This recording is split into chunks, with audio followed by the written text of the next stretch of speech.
question? Again? Meron tayong last statement para sa 3 points. Tigan natin ha. Oh my God! Magkabawian na.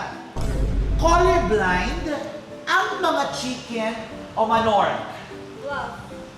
Miss Fish ay fluff. Sir Mark ay fluff and si Miss Nikki ay bluff. Bakit po kayo na alam Kasi niyo- sa pagkakaalam ko, ayon sa YouTube, Yan, sa YouTube. mas madami silang nakikitang colors compare sa tao. Makilang kayo. Hindi ko nga alam eh. Hindi nga colorblind.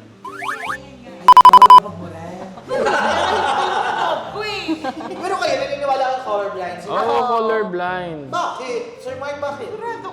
Oo. Kasi madalas pag pinrito mo na yan, di na yan makakakita. Oo. Tama rin naman siya, no? Pero, Pati ako.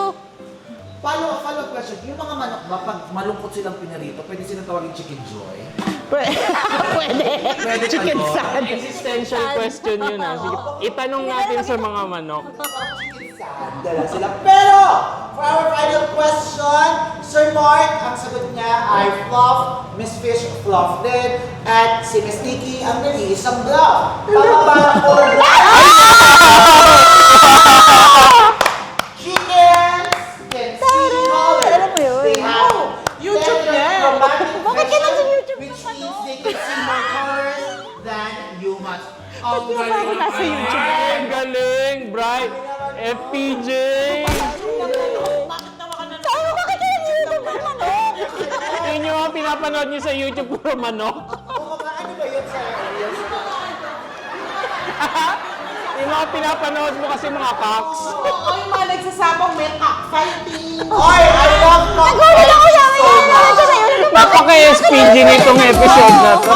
Nagustuhan niyo ba ang highlights ng episode natin today?